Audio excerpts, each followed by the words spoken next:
Hello guys, it's Ciel Mariano and welcome back to my vlog. For today's video guys, pag-uusapan natin itong si Pita Cash na mukhang nagbago na rin talaga siya. Hindi na siya tulad ng dati na pa 7 days to pay lang. Ngayon umaabot na din siya ng hanggang 30 days yung kanyang long-term payment. Wow. Pero sa tingin nyo guys, no, kahit sabihin natin na 30 days na yung kanyang long-term payment, do you think enough na ba yun para mag-loan tayo sa kanilang applications? Kaya naman kung interesado ka sa ating topic ngayon, please keep on watching. Okay, let's go.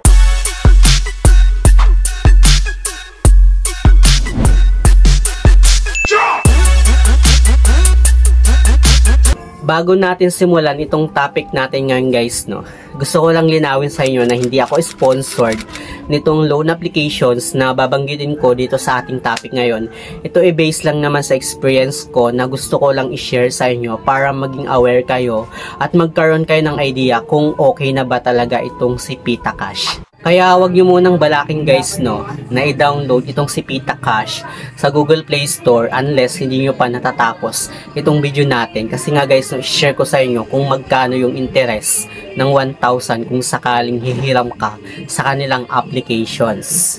So ano nga ba guys yung mga requirements para makapag-apply dito kay Pita Cash? So dito nga guys, no, nakalagay Filipinos currently living in the Philippines. So dapat guys, no, Filipino citizens ka na nanirahan dito sa Pilipinas. Kasi kung nasa ibang bansa ka guys, no, hindi ka pwedeng mag-apply sa kanilang apps. Tsaka dapat meron kang income, employed, business owner or self-employed. At sa age naman guys, no, na pwedeng mag-apply sa kanilang apps is dapat 21 to 70 years old ka. Then yung kailangan guys, no, at least one valid government ID para makapag-apply. So kapag okay na guys yung requirements mo at nasubmit mo na sa kanilang applications, mapupunta na tayo dito guys sa kanilang pinaka-dashboard kung saan makikita na natin yung loan amount na pwede nga nating mahiram sa kanila at yung pinaka-maximum loan amount na pwede niyang ipahiram sa atin. So yung pinaka-maximum loan amount guys na pinapahiram nitong apps na to is 25,000. Pero nakadepende pa din guys kay Pita Cash since kapag first time borrower ka pa lang guys, syempre mag-i-start ka muna talaga sa pinakamababang amount. Hindi ka mag-i-start sa pinakamalaking amount. Lalaki lang guys yung mag-i-increase lang yung credit limit mo kung sakaling nakahiram ka na at good payer ka sa kanilang applications. And dito nga guys, sa kanyang long-term payment, meron na siyang 15 days, 20 days, 25 days, tsaka 30 days. So nasa inyo yung option kung anong days yung kukunin nyo or i-grab nyo sa kanilang applications. Medyo nakakatuwa na din ito guys, no, si Pita Cash kasi 30 days na yung kanyang long-term payment. Hindi na siya gaya ng dati na pa 7 days repayment siya. So, clinic ko guys yung 30 days repayment. Then, napunta na ako dito sa kanyang loan purpose kung saan kailangan nga nating mag-select ng ating kung bakit tayo hihiram sa kanilang applications. Then, tatanong niya kung do you have any outstanding loans. Siyempre, no muna tayo. Then, dito sa disbursement channel niya guys, no, maglalagay tayo ng ating bank account. Actually guys, no, hindi pwede ang GCash at Maya kay Pita Cash. Ang required lang na guys na pwede nating ma-receive yung amount na hihiramin natin sa kanila is bank account. So pinili ko guys yung Union Bank account ko. Then after nun guys, no, magla-live selfie tayo sa kanilang apps for verification. Then mapupunta na tayo dito sa kanilang loan details kung saan makikita na natin yung loan amount na pwede nating mahiram sa kanila. Which is pwede ko pa siyang i-edit kasi nga 2,000 yung pinaka-maximum na loan amount na pinapahiram sa akin. Pero dito muna tayo sa 1,000 guys, no. Even sa long term payment niya guys, pwede rin natin siyang i-edit in case na ayaw mo ng 30 days. Pwedeng 15 days, 20 days, 25 days. Nasa inyo yung option guys. Pero dito nga tayo sa 30 days guys para in case pang matagalan na din siya. Dito lang guys, no, sa kanyang details sa pinakababa niya, makikita natin yung amount to be received, which is 1,000 nga. Means, buong makukuha yung amount na hiramin mo sa ng applications, wala siyang kaltas guys. Doon pa lang nakakatuwa na. Pero dito sa kanyang interest guys, sobrang nakaka-disappoint kasi ang laki guys ng kanyang interest.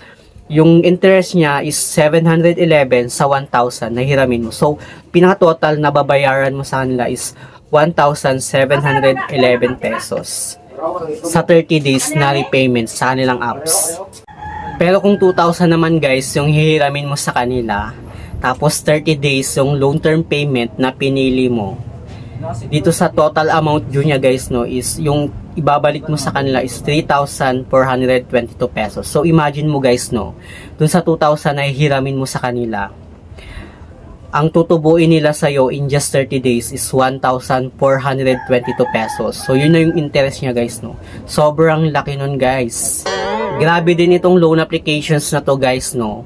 Dinaig pa yung Bombay sa sobrang laki ng interest. Imagine mo, yung interest niya, pwede mo pang ibili yun sa grocery store, madami ka nang mabibili doon.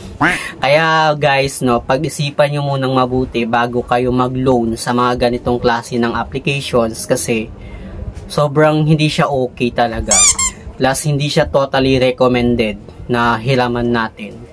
Mas marami pa dyan na mga loan applications na mas maganda kaysa dito sa apps na to. Kaya pag-isipan nyo munang mabuti guys bago nyo i-download itong apps na to. So yun lang naman guys yung ating topic ngayon about kay Pitacash. For me guys no, hindi talaga siya okay sa akin. Kahit sinasabi ng iba na pang emergency daw siya, pero hindi talaga siya okay guys. Kasi paano na lang pag dumating yung point na due mo na tapos wala kang pangbayad dahil sa sobrang laki ng interest nila. Ganon.